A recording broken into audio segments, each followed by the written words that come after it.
വെട്ടുകൊണ്ട് മരിച്ചു വീണ ഉസ്മാൻ്റെ ശവശരീരം അവിടെ തന്നെ കിടന്നു. 2-3 ദിവസം അത് മറവ് ചെയ്യാൻ പോലും അനുവദിച്ചില്ല കലാപകാരികൾ.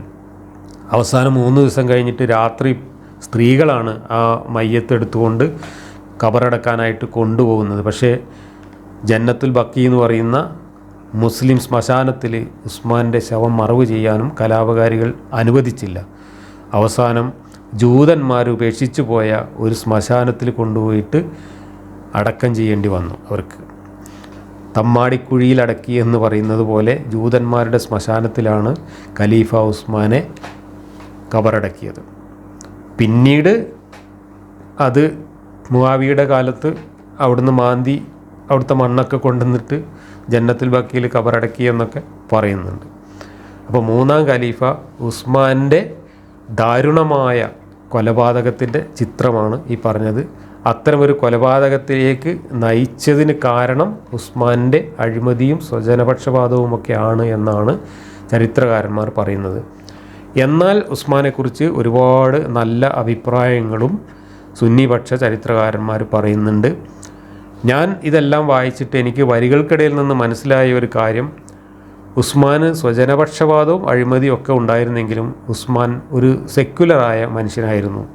ഉസ്മാൻ മുഹമ്മദ് നബിയുടെ കൂടെ കൂടിയിരുന്നത് മുഹമ്മദിൻ്റെ വെളിപാടുകളിലും ഖുർആനിലും ഒന്നും വിശ്വാസം ഉണ്ടായിരുന്നത് കൊണ്ടല്ല, മുഹമ്മദിൻ്റെ പ്രവാചകത്വം ബോധ്യപ്പെട്ടതുകൊണ്ടൊന്നും ആയിരുന്നില്ല, മറിച്ച് ഭൗതികമായ നേട്ടങ്ങൾ ഉദ്ദേശിച്ചുകൊണ്ട് അതിനുള്ള സാധ്യതകൾ മുൻകൂട്ടി കണ്ടുകൊണ്ട് മുഹമ്മദിൻ്റെ കൂടെ കൂടിയതായിരുന്നു എന്നാണ് ഉസ്മാൻ്റെ ചരിത്രം മൊത്തം വായിച്ചപ്പോൾ എനിക്ക് മനസ്സിലായത്. ഒരു മതഭ്രാന്തുള്ള ആളായിരുന്നില്ല ഉസ്മാൻ.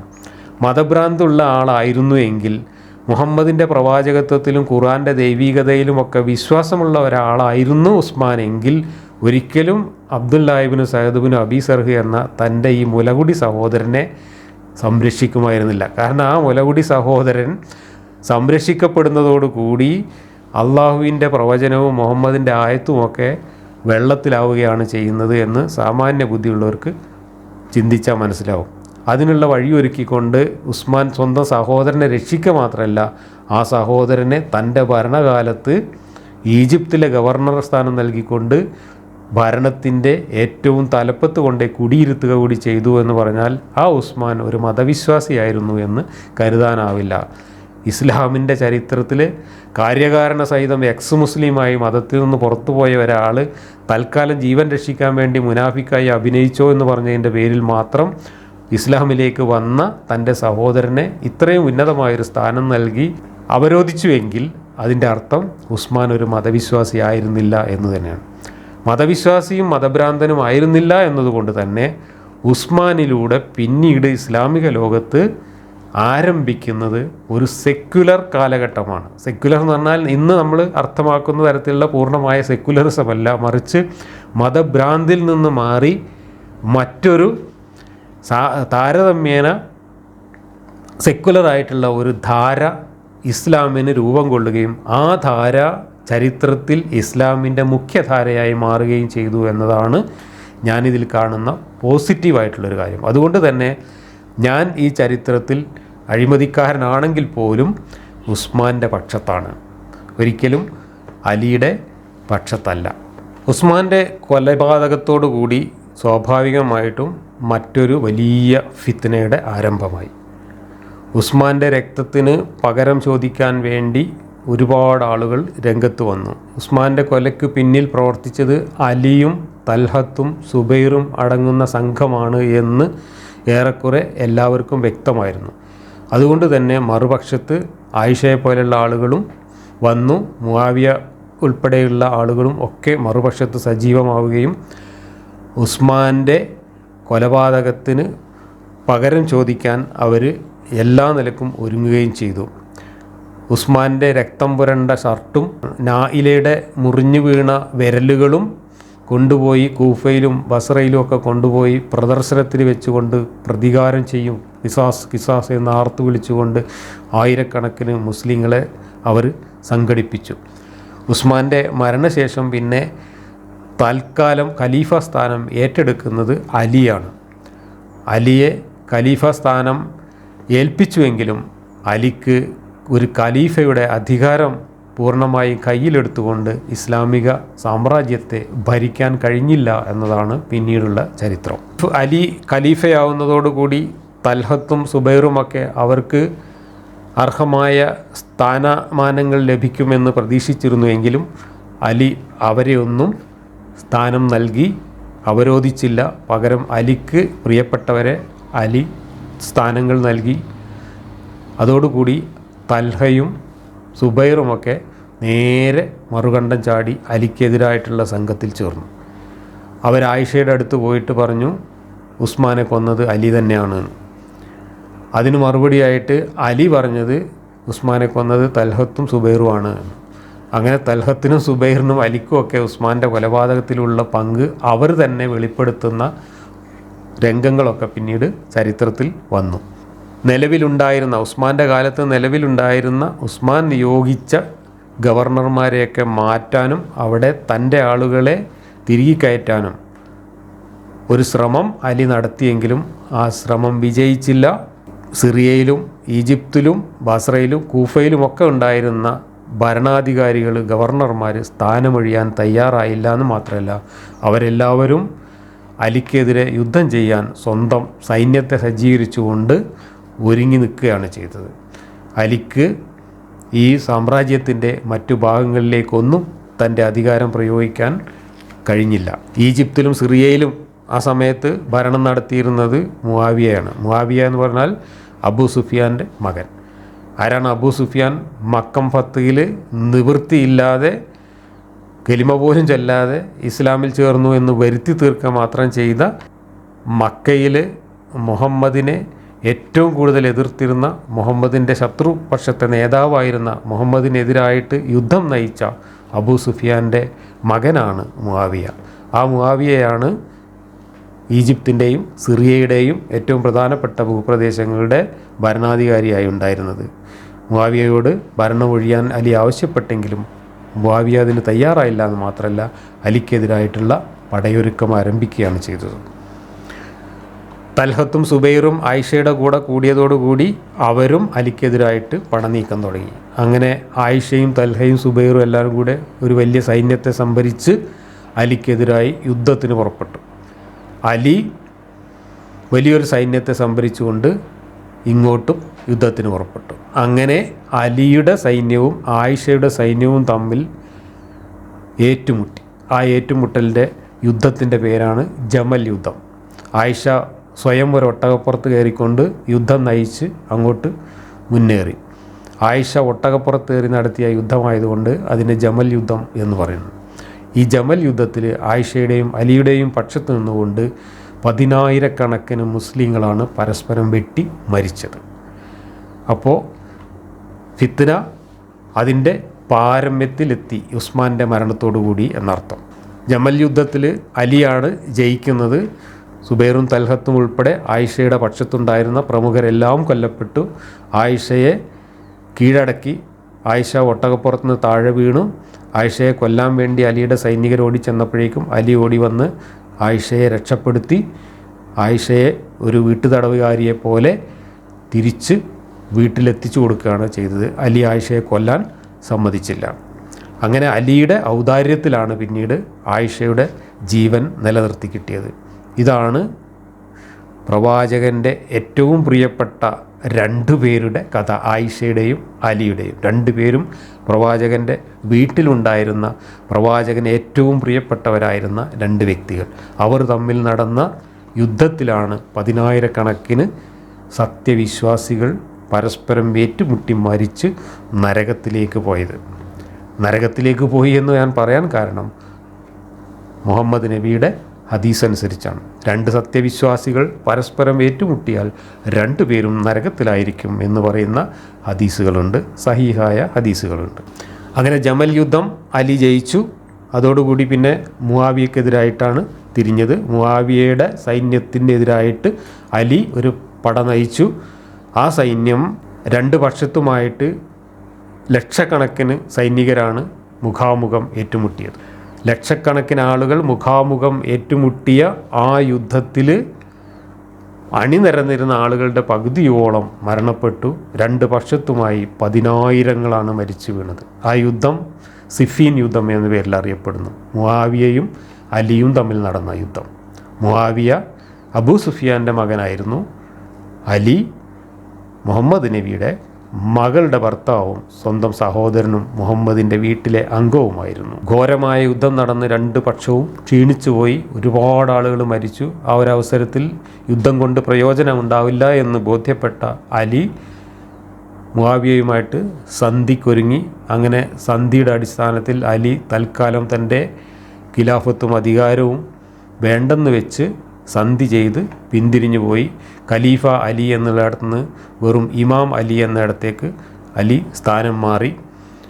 അതോടുകൂടി അലിയുടെ കൂടെ കൂടിയിരുന്ന സൈന്യത്തിൽ നിന്നും വലിയൊരു വിഭാഗം ആളുകൾ അലിക്കെതിരായി തെറ്റിപ്പിരിഞ്ഞു പോയി.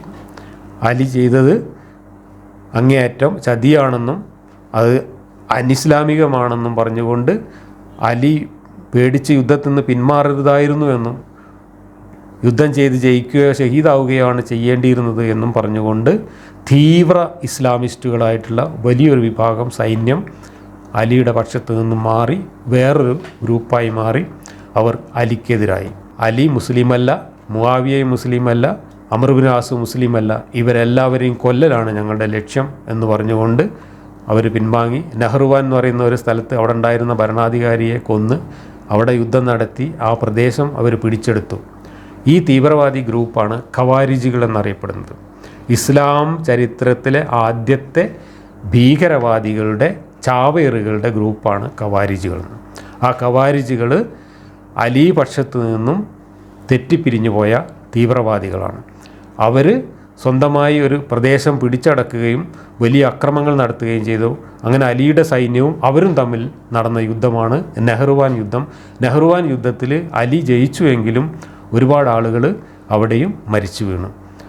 അവസാനം ഈ ഖവാരിജികൾ ബാക്കിയുള്ള ആളുകൾ സംഘം ചേർന്ന് അവരെടുത്ത തീരുമാനം അനുസരിച്ച് അലിയും അംർ ഇബ്നു ആസും മുആവിയയും കൊല്ലപ്പെടേണ്ടതാണ് എന്ന് തീരുമാനിക്കുകയും അവരെ 3 പേരെയും കൊല്ലാൻ 3 ഗ്രൂപ്പുകളെയും തലവന്മാരെയും ചുമതലപ്പെടുത്തുകയും ചെയ്തു ഈ ഖവാരിജികൾ എന്ന് പറയുന്ന തീവ്രവാദികൾ. അതനുസരിച്ച് 3 ഓപ്പറേഷൻ നടന്നു. അതിൽ 2 പരാജയപ്പെട്ടു, 1 വിജയിച്ചു. വിജയിച്ച ഓപ്പറേഷനിൽ അലി കൊല്ലപ്പെട്ടു. പരാജയപ്പെട്ട ഓപ്പറേഷനിൽ നേരിയ പരിക്കോടുകൂടി മുആവിയ രക്ഷപ്പെട്ടു. അംർ ഇബ്നു ആസ് അന്ന് നിസ്കരിക്കുമ്പോൾ അംർ ഇബ്നു ആസിനെ വെട്ടിക്കൊന്നു. പക്ഷേ നിസ്കരിക്കാൻ നിന്ന് ഇമാമായി നിന്നത് അന്ന് അംർ ഇബ്നു ആസ് ആയിരുന്നില്ല. അയാൾക്ക് പകരക്കാരനായിട്ട് വേറൊരാളായിരുന്നു ഇമാമായി നിന്നത്. അതുകൊണ്ട് ആൾ മാറി വേറെ ആളെ വെട്ടിയതുകൊണ്ട് അയാൾ കൊല്ലപ്പെട്ടു, അംർ ഇബ്നു ആസ് രക്ഷപ്പെട്ടു. അങ്ങനെ അംർ ഇബ്നു ആസും മുആവിയയും ഈ ഭീകരവാദികളുടെ അക്രമത്തിൽ നിന്ന് കഷ്ടിച്ച് രക്ഷപ്പെട്ടു. അതേസമയത്ത് ഈ ഭീകരവാദികൾ അലിയെ കൊന്നു. അലി കുഫയിലുള്ള ഒരു പള്ളിയിൽ ഇമാമായി നിസ്കരിച്ചുകൊണ്ടിരിക്കുമ്പോൾ ഈ ഇമാമിൻ്റെ തൊട്ട് പുറകിലുള്ള വരിയിൽ വാളുമായിട്ട് ഒരു കൊലയാളി കാത്തുനിന്നു. അലി സുജൂദ് ചെയ്യുന്ന സമയം നോക്കിയിട്ട് വാളൂരിയിട്ട് വെട്ടി. അങ്ങനെ അലിയുടെ കഥയും അവിടെ അവസാനിച്ചു. ഇതാണ് 4 ഖലീഫമാരുടെ ചരിത്രം. അങ്ങനെ ഇസ്ലാമിലെ ഫിത്നയുടെ ആദ്യത്തെ രക്തസാക്ഷി അലിയുടെ ഭാര്യ ഫാത്തിമ, നബിയുടെ ഓമനപുത്രി ഫാത്തിമയായിരുന്നു എന്ന് നമ്മൾ കണ്ടു. ഇസ്ലാമിക ഭീകരവാദത്തിൻ്റെ ആദ്യത്തെ രക്തസാക്ഷി സാക്ഷാൽ അലി തന്നെയായിരുന്നു എന്നും നമ്മളിപ്പോൾ കണ്ടു. ഈ ഖവാരിജികളിൽ നിന്നാണ് പിന്നീട് ലോകത്തുണ്ടായിട്ടുള്ള എല്ലാ ഇസ്ലാമിക ഭീകരവാദ ചാവേർ സംഘങ്ങളും പ്രചോദനം ഉൾക്കൊണ്ടിട്ടുള്ളത്. ഇന്ന് ലോകത്ത് പ്രവർത്തിച്ചുകൊണ്ടിരിക്കുന്ന ISIS ഉൾപ്പെടെയുള്ള എല്ലാ ചാവേർ ഭീകര സംഘടനകളുടെയും യഥാർത്ഥ ഉറവിടം ഈ ഖവാരിജ് മൂവ്മെൻ്റാണ്.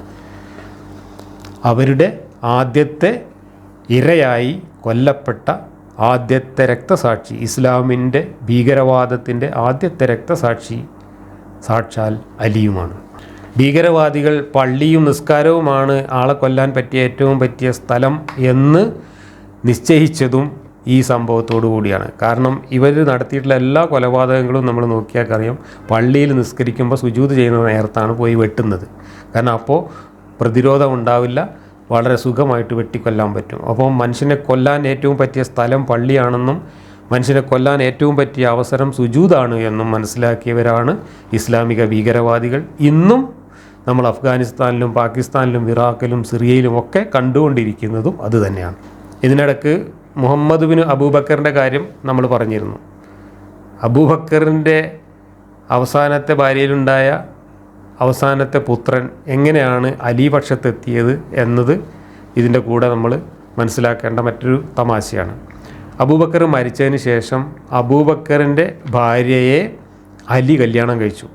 അമ്മോശാക്കാൻ്റെ ഭാര്യയെ മരുമകൻ കല്യാണം കഴിച്ചു. അങ്ങനെ കല്യാണം കഴിച്ചപ്പോൾ അലിക്ക് സ്ത്രീധനമായിട്ട് ഫ്രീ കിട്ടിയതാണ് അബൂബക്കറിൻ്റെ മകൻ മുഹമ്മദ്. ചെറിയ കുട്ടിയായിരുന്നു. ആ കുട്ടിയെ വളർത്തിയിരുന്നത് അലിയാണ്. അങ്ങനെ അലി വളർത്തിയുണ്ടാക്കിയ അലിയുടെ വളർത്തുപുത്രനും അബൂബക്കറിൻ്റെ യഥാർത്ഥ പുത്രനുമായിട്ടുള്ള മുഹമ്മദ് ബിൻ അബൂബക്കർ. ഈ മുഹമ്മദ് ബിൻ അബൂബക്കറാണ് ആദ്യം ഉസ്മാൻ്റെ തല പോയി പിടിച്ചത് എന്ന് ഞാൻ പറഞ്ഞു. ഈ മുഹമ്മദ് ബിൻ അബൂബക്കറിനെ ഈജിപ്തിലെ ഗവർണറെ മാറ്റിയിട്ട് അവിടെ ഗവർണറാക്കാൻ വേണ്ടി അലി അങ്ങോട്ട് ഒരു സൈന്യത്തെയും കൊണ്ട് പറഞ്ഞയച്ചു. പക്ഷേ മുആവിയ വഴിയിൽ വെച്ച് തന്നെ അവൻ്റെ സൈന്യത്തെ മൊത്തം വളഞ്ഞ് ഇട്ട് കൊന്നു തീർക്കുകയും ഈ മുഹമ്മദ് ബിൻ അബൂബക്കറിനെ പിടികൂടി വെട്ടിക്കൊന്ന് ഒരു ചത്ത കഴുതയുടെ കൂടെ കത്തിച്ച് കളയുകയും ചെയ്തു. ഒന്നാം ഖലീഫ അബൂബക്കറിൻ്റെ മകനെ അബൂ സുഫിയാൻ്റെ മകൻ മുആവിയ വെട്ടിക്കൊലപ്പെടുത്തി കഴുതയുടെ കൂടെ കത്തിച്ച് കളഞ്ഞു. അലിയുടെ മരണത്തോടു കൂടി അലി പക്ഷത്തുള്ളവരുടെ എല്ലാവരുടെയും നാശത്തോടു കൂടി സമ്പൂർണമായ അധികാരങ്ങളും മുആവിയയുടെ കൈവശം വന്നു ചേർന്നു. ഇസ്ലാമിക സാമ്രാജ്യത്തിൻ്റെ തന്നെ ഭരണാധികാരം മുഴുവനും മുആവിയയിൽ വന്നു ചേർന്നു.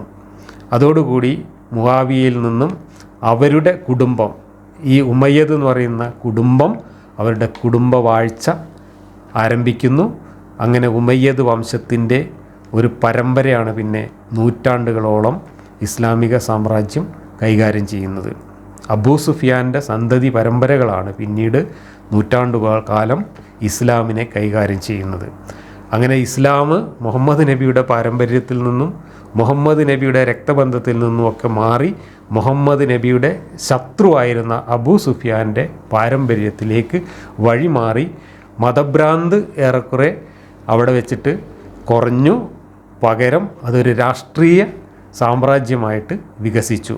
ആ വികസിച്ചു വന്ന ഇസ്ലാമാണ് ഇന്ന് ലോകത്താകെ വ്യാപിച്ചിട്ടുള്ള സുന്നി ഇസ്ലാം എന്ന് പറയുന്നത്.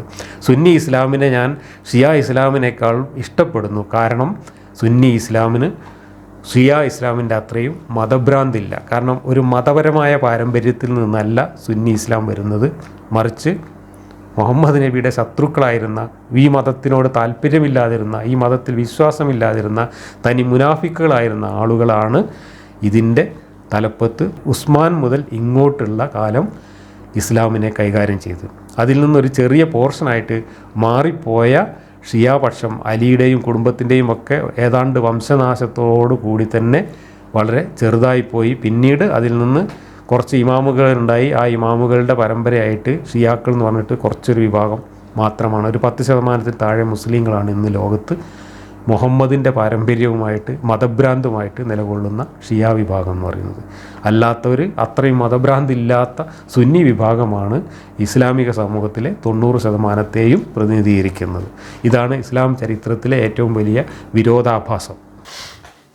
അലിയുടെ മരണത്തോടുകൂടി അവശേഷിച്ചിരുന്ന ഷിയ വിഭാഗക്കാർ അവരുടെ രണ്ടാമത്തെ ഇമാമായി അലിയുടെ മൂത്ത മകൻ ഹസനെ നിയോഗിച്ചു. ഹസൻ പക്ഷേ അധികകാലം ജീവിച്ചിരുന്നില്ല. ഹസനെ സ്വന്തം ഭാര്യ തന്നെ വിഷം കൊടുത്ത് കൊല്ലുകയാണ് ചെയ്തത്. അതിൻ്റെ പിന്നിൽ ആരാണ് പ്രവർത്തിച്ചത് എന്ന് വ്യക്തമല്ല. അവിടെയും വലിയ ദുരൂഹതകൾ ഉണ്ട്. ഹസൻ്റെ മരണത്തോടുകൂടി ഷിയാക്കൾ പിന്നെ അവരുടെ മൂന്നാമത്തെ ഇമാമായി അലിയുടെ രണ്ടാമത്തെ പുത്രൻ ഹുസൈനെ നിയോഗിക്കുന്നു. അപ്പോഴേക്കും മുആവിയ തൻ്റെ മകനായ യസീദിനെ പിൻഗാമിയായി പ്രഖ്യാപിച്ചിരുന്നു. മുആവിയയുടെ മരണത്തിന് ശേഷം യസീദ് ഭരണം ഏറ്റെടുത്തു. യസീദ് മുആവിയയേക്കാൾ ഭീകരനും ക്രൂരനുമായിരുന്നു. യസീദ് തൻ്റെ എതിരാളികളാവാൻ സാധ്യതയുള്ള എല്ലാവരെയും കൃത്യമായി തന്നെ ഇല്ലാതാക്കിക്കൊണ്ടിരുന്നു.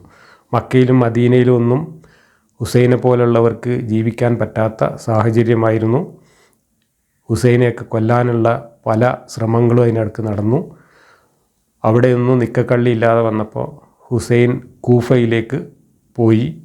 കൂഫയിലുള്ള ആളുകൾ ഹുസൈൻ അവിടെ സുരക്ഷിതമായിരിക്കും എന്ന് പറഞ്ഞ് അങ്ങോട്ട് ക്ഷണിച്ച് കത്ത് കൊടുത്തയച്ചതിൻ്റെ അടിസ്ഥാനത്തിൽ കൂഫയിലേക്ക് പുറപ്പെട്ടു.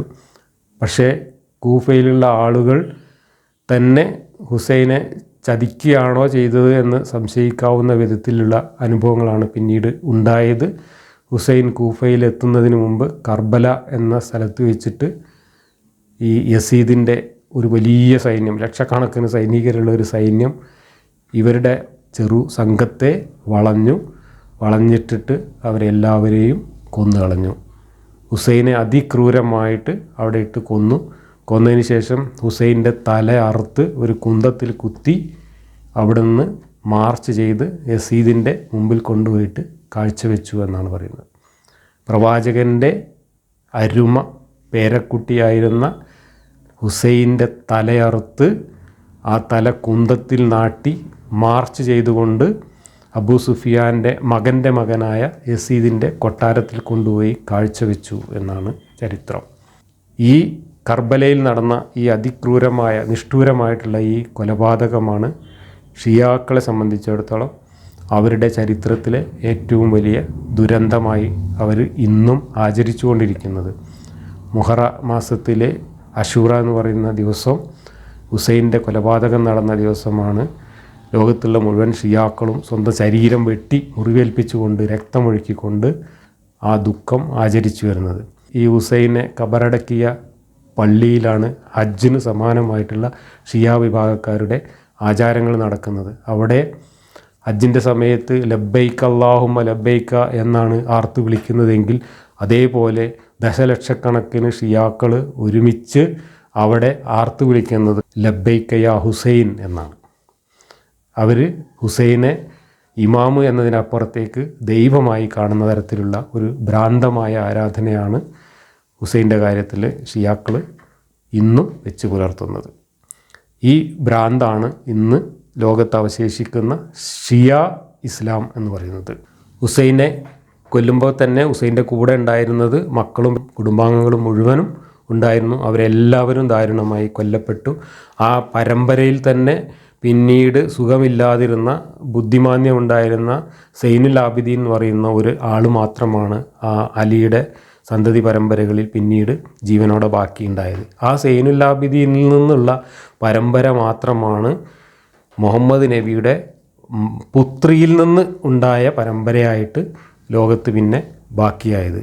ബാക്കിയുള്ള എല്ലാത്തിനെയും വംശനാശം പോലെ തന്നെ കൊന്നൊടുക്കുകയാണ് മുആവിയയും യസീദും കൂട്ടരും ചെയ്തത്. ഹുസൈൻ്റെ കൂടി ഈ ഒരു മരണത്തോടെ ഇസ്ലാമിൻ്റെ സമ്പൂർണമായ ആധിപത്യം, ഇസ്ലാമിക സാമ്രാജ്യത്തിൻ്റെ എല്ലാ അധികാരങ്ങളും ആധിപത്യവും മുആവിയ കുടുംബത്തിൻ്റെയും കയ്യിൽ വന്നു. അങ്ങനെ നൂറ്റാണ്ടുകളോളം ഈ അമവിയ വംശം ഇസ്ലാമിനെയും ഇസ്ലാമിക സാമ്രാജ്യത്തെയും ഭരിച്ചു. അവസാനം അതിനകത്തും ഒരുപാട് അമീറുൽ മുഅ്മിനീന്മാരായ ഖലീഫമാരും ഗവർണർമാരും ഇമാമുമാരും ഒക്കെ പിന്നീട് പരസ്പരം ഏറ്റുമുട്ടി കൊല്ലപ്പെട്ടിട്ടുണ്ട്. ഈ ഫിത്ന പിന്നെ അവിടെ നിന്നും തുടർന്നുകൊണ്ടേയിരുന്നു. ഏത് വിഭാഗത്തിലും ഇതുപോലുള്ള അന്തഛിദ്രങ്ങളും തമ്മിലടികളും നടന്നിട്ടുണ്ട്. അതിൻ്റെ പേരിൽ കൊലപാതകം നടന്നിട്ടുണ്ട്. പിന്നീട് ഒരുപാട് ഖലീഫമാർ കൊല്ലപ്പെട്ടിട്ടുണ്ട്. അങ്ങനെ നൂറ്റാണ്ടിന് ശേഷം പിന്നീട് വേറൊരു വിഭാഗം ഷിയ വിഭാഗത്തിൽ നിന്ന് തന്നെ പിന്നെ അബ്ബാസികൾ എന്ന് പറയുന്ന വേറൊരു വിഭാഗം ഉയർന്നു വരുന്നുണ്ട്. ആ അബ്ബാസി കുടുംബം, മുഹമ്മദ് നബിയുടെ മറ്റൊരു പിതൃവ്യനായിരുന്നു അബ്ബാസ്. ആ അബ്ബാസിൻ്റെ വംശപരമ്പരയിൽപ്പെട്ട ആളുകളിൽ നിന്ന് ഒരു വലിയ വിഭാഗം പിന്നീട് ഉയർത്തെഴുന്നേറ്റ് വന്നു. ആ അബ്ബാസികളാണ് പിന്നീട് ഉമവികളെ തകർത്തുകൊണ്ട് ഇസ്ലാമിൻ്റെ അധികാരം കൈക്കലാക്കുന്നത്. അബ്ബാസികളിലെ ആദ്യത്തെ വിപ്ലവകാരികൾ വന്നിട്ട് ഉമയ്യദ് കുടുംബത്തെ ഇതുപോലെ ഹുസൈൻ്റെ കുടുംബത്തെ അലിയുടെ കുടുംബത്തെ നശിപ്പിച്ചതുപോലെ തന്നെ വംശനാശം വരുത്തിക്കൊണ്ടാണ് അവർ അധികാരം പിടിച്ചെടുക്കുന്നത്. പിന്നീട് ദീർഘകാലം അബ്ബാസികളുടെ ഭരണമായിരുന്നു ഇസ്ലാമിൽ. ആ കാലത്തും ഒരുപാട് അമീറുൽ മോമിനീന്മാരും റളിയല്ലാഹു അൻഹുമാരും പരസ്പരം ഏറ്റുമുട്ടി മരിച്ചതായിട്ട് കാണും. ഒരു കാലത്തും ഫിത്നയ്ക്ക് യാതൊരു കുറവും ഉണ്ടായിട്ടില്ല എന്നർത്ഥം. ഈ രണ്ട് വംശത്തിലുമായിട്ട് അമവി അബ്ബാസി വംശത്തിലായിട്ട് വളരെ പ്രഗത്ഭരായിട്ടുള്ള നിരവധി ഖലീഫമാർ തന്നെ മുസ്ലിങ്ങൾ തമ്മിലുള്ള ഏറ്റുമുട്ടലിൽ മരിച്ചിട്ടുണ്ട്. Marwan, Umar bin Abdul Aziz, Walid bin Yazid, Ibrahim bin Walid തുടങ്ങിയിട്ടുള്ള നിരവധി ആളുകൾ ഫിത്നയിൽ കൊല്ലപ്പെട്ടവരാണ്. എല്ലാ ഫിത്നയിലും ഇരുപക്ഷത്തുള്ളവരും ഉയർത്തിയ മുദ്രാവാക്യം അല്ലാഹു അക്ബറാണ്. എല്ലാ ഫിത്നയിലും രണ്ടു കൂട്ടരുടെയും കയ്യിലുണ്ടായിരുന്നത് വിശുദ്ധ ഖുർആനാണ്. മുആവിയയും അലിയും തമ്മിൽ നടന്ന സിഫീൻ യുദ്ധത്തിൽ ആ യുദ്ധം ഏതാണ്ട് അലി ജയിക്കുമെന്ന ഘട്ടത്തിൽ ഖുർആൻ എടുത്തിട്ട് ഒരു തരികിട കളിക്കുകയാണ് അവസാനത്തെ അടവായിട്ട് മുആവിയ ചെയ്തത്. ആ അടവിൽ മുസ്ലിം സൈന്യത്തിൻ്റെ ഇടയിൽ ആശയക്കുഴപ്പം ഉണ്ടാവുകയും അതിൻ്റെ പേരിലാണ് അലിക്ക് പിന്തിരിയേണ്ടി വന്നതും സന്ധി ചെയ്യേണ്ടി വന്നതും. അവിടെയും ഖുർആനാണ് ഉപയോഗപ്പെടുത്തിയത്.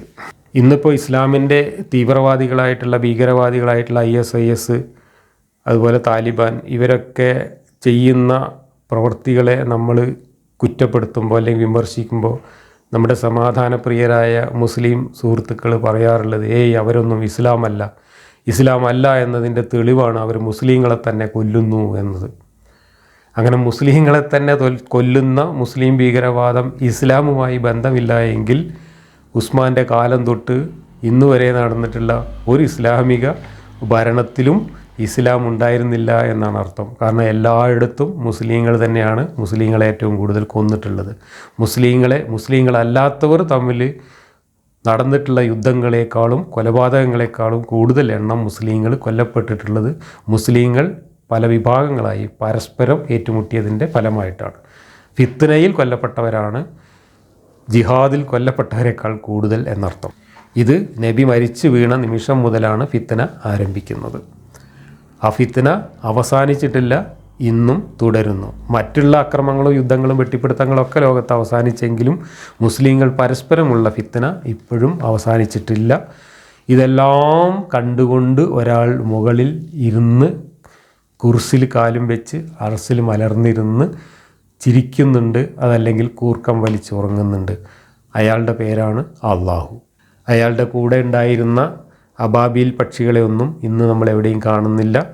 അയാളുടെ കൂടെ യുദ്ധത്തിൽ ഇറങ്ങി വന്ന് സഹായിച്ചിരുന്ന മലക്കുകളെയും എവിടെയും നമ്മൾ കണ്ടില്ല. പ്രവാചകൻ്റെ അരുമ സന്തതികളും പ്രവാചകൻ്റെ ഓമനപുത്രിയും പ്രവാചകൻ്റെ പത്നിയും പ്രവാചകൻ്റെ സഹോദരനും മരുമകനും ഇവരെല്ലാവരും പരസ്പരം ഏറ്റുമുട്ടി കഴുത്ത് വെട്ടിക്കൊണ്ടിരുന്നപ്പോൾ അള്ളാഹുവിൻ്റെ അബാബീൽ പക്ഷികളോ അള്ളാഹുവിൻ്റെ മലക്കുകളോ അള്ളാഹുവോ തങ്ങൾ ജീവിച്ചിരിക്കുന്നു എന്നതിൻ്റെ ഒരു തെളിവ് പോലും കാണിക്കാതെ ഏതോ ആകാശത്തിൻ്റെ മറവിൽ ഒളിച്ചിരുന്ന് കൂർക്കം വലിച്ച് ഉറങ്ങുകയായിരുന്നു. ഇനി ഈ ഫിത്നയിൽ നിന്ന് സാക്ഷാൽ മക്കയും മദീനയും രക്ഷപ്പെട്ടിട്ടുണ്ടോ, കഅബ രക്ഷപ്പെട്ടിട്ടുണ്ടോ? ഇല്ല എന്നുള്ളതാണ് വസ്തുത. കഅബയിലും മദീനയിലും രക്തം ചിന്താൻ പാടില്ല, പുല്ലുപോലും പറിക്കാൻ പാടില്ല എന്നൊക്കെയാണ് ഇസ്ലാമിൻ്റെ നിയമം. എന്നാൽ ഈ കഅബയിൽ തന്നെ എത്രയോ തവണ വലിയ രക്തച്ചൊരിച്ചിലുണ്ടായിട്ടുണ്ട്. 10-ാം നൂറ്റാണ്ടിൽ നടന്ന അത്തരത്തിലുള്ളൊരു രക്തച്ചൊരിച്ചിലിൻ്റെ കഥ കൂടി പറഞ്ഞുകൊണ്ട് ഞാൻ ഈ ഒരു സംസാരം അവസാനിപ്പിക്കാം. 10-ാം നൂറ്റാണ്ടിൽ ബഹ്റൈനിൽ ഭരിച്ചിരുന്ന അബൂ താഹിർ എന്ന് പറയുന്ന ഒരു ഭ്രാന്തൻ, അയാൾ ഈ ഹജ്ജും കഅബയും അവിടെ നടക്കുന്ന സംഭവങ്ങളൊക്കെ കണ്ട് അസൂയപ്പെട്ടിട്ട് തനിക്കും അതുപോലെ ഒരു ഏർപ്പാട് ഇവിടെ തുടങ്ങണമെന്ന് വിചാരിച്ച് ബഹ്റൈനിൽ ഒരു കഅബ ഉണ്ടാക്കി. എന്നിട്ട് മക്കയിലെ കഅബ തകർക്കാനായിട്ട് ആയിരക്കണക്കിന് സൈന്യത്തെയും കൊണ്ട് മക്കയിലേക്ക് മാർച്ച് ചെയ്തു. മക്കയിൽ പോയിട്ട് മക്ക വളഞ്ഞു, കഅബ വളഞ്ഞിട്ട് മാസങ്ങളോളം ഉപരോധിച്ച് ഹജ്ജിനെത്തിയിരുന്ന 10,000 ഹാജിമാരെ വെട്ടി നുറുക്കി കൊന്ന് കുറേ എണ്ണത്തിനെ സംസം കിണറിൽ കൊണ്ടുപോയിട്ട് സംസം കിണർ നിറഞ്ഞ് കവിഞ്ഞതിന് ശേഷം ബാക്കിയുള്ളവരെ കഅബയ്ക്ക് ചുറ്റും കൂട്ടിയിട്ട് മല പോലെ മയ്യത്ത് കുന്നുകൂടി കിടന്നു എന്ന് പറയുന്നത്. ചോരപ്പുഴയിൽ ഇങ്ങനെ കുളിച്ച് നിൽക്കുകയായിരുന്നു കഅബ എന്ന് പറയുന്നത്.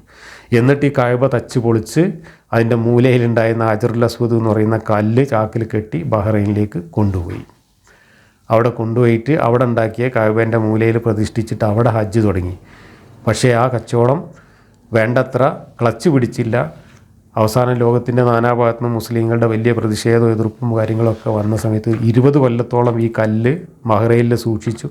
എന്നിട്ട് അത് അടിച്ച് പൊട്ടിച്ച് കഷ്ണങ്ങളാക്കി ചാക്കിൽ കെട്ടിയിട്ട് ബാഗ്ദാദിലെ തെരുവിൽ കൊണ്ടുപോയിട്ട് എറിഞ്ഞു എന്നാണ് പറയുന്നത്. 10-22 കൊല്ലത്തോളം ഈ മക്കയിലെ കായബയിൽ ഹജറുൽ അസ്വദ് ഉണ്ടായിരുന്നില്ല. എന്നിട്ട് ആ പൊട്ടിച്ച് എറിഞ്ഞ കഷ്ണങ്ങൾ പിന്നെ ആരൊക്കെയോ അവിടുന്ന് പെറുക്കിയെടുത്തിട്ട് ഒട്ടിച്ച് ഒരു വെള്ളീൻ്റെ കൂട്ടിലൊക്കെ ആക്കി കുടുക്കിയിട്ടിട്ട് വീണ്ടും മക്കയിൽ കൊണ്ടുവന്ന് കായബയുടെ മൂലയിൽ പ്രതിഷ്ഠിച്ചു. ഇന്ന് മുസ്ലിങ്ങൾ പോയി മുത്തുന്ന ഹജറുൽ അസ്വദ് 9-10 കഷ്ണങ്ങൾ ഒട്ടിച്ച് അവിടെ അന്ന് വിളക്കി ചേർത്ത് വെച്ചതാണ് എന്നാണ് പറയുന്നത്. ഇത് 10-ാം നൂറ്റാണ്ടിൽ നടന്ന സംഭവമാണ്. പിന്നീട് നമ്മുടെ ഇറാനിലെ വിപ്ലവം നടന്നതിന് ശേഷം എൻ്റെയൊക്കെ ഓർമ്മയിലുള്ള സംഭവമാണ്, 10-25 വർഷങ്ങൾക്ക് മുമ്പ് നടന്നൊരു സംഭവമാണ്. ഇറാനിൽ നിന്നും ഷിയാക്കളായിട്ടുള്ള ഒരു പറ്റം ഭീകരവാദികൾ, 500 ഭീകരവാദികൾ AK-47 തോക്കുമായി വന്ന് കായബ പിടിച്ചെടുത്ത് കായബയുടെ എല്ലാ മിനാരത്തിൻ്റെ മുകളിലും കയറിയിരുന്ന് ഒരുപാട് ആൾക്കാരെ വെടിവെച്ച് കൊന്ന് ഒരു ഭീകരത നടത്തി. അവസാനം സൗദി സൈന്യം അവിടെ കയറിയിട്ട് വെടിവെച്ച് കായബയൊക്കെ ആ വെടിയിൽ ഒരുപാട് തകർന്നു പോയി. ആ ഭീകരന്മാർ മുഴുവൻ കൊല്ലപ്പെട്ട ഒരു സംഭവം ഒരു 25-30 കൊല്ലം മുമ്പ് നടന്നതാണ്. ഇറാനിലെ വിപ്ലവം നടന്നതിന് ശേഷമാണ് ആ സംഭവം എനിക്കൊക്കെ കൃത്യമായിട്ട് ഓർമ്മയുള്ള സംഭവമാണ്. അപ്പോൾ നമ്മൾ തൊട്ടടുത്ത കാലം വരെയും ഫിത്ന കായബക്കുള്ളിൽ വരെ നടന്നിട്ടുണ്ട് എന്നർത്ഥം. ചുരുക്കി പറഞ്ഞാൽ ഇസ്ലാമിൻ്റെ ചരിത്രം തന്നെ ചിന്തിക്കുന്നവർക്ക് ഒന്നൊന്നര ദൃഷ്ടാന്തമാണ്. ഇതിനപ്പുറം ഈ മതത്തിൻ്റെ പിന്നിൽ ദൈവവും ദൈവത്തിൻ്റെ വെളിപാടുമൊക്കെ ഉണ്ട് എന്ന് വിശ്വസിക്കുന്നത് എത്രമാത്രം ഭീകരമായ മണ്ടത്തരമാണ് എന്ന് തന്നെയാണ് ഈ ചരിത്രവും തെളിയിക്കുന്നത്.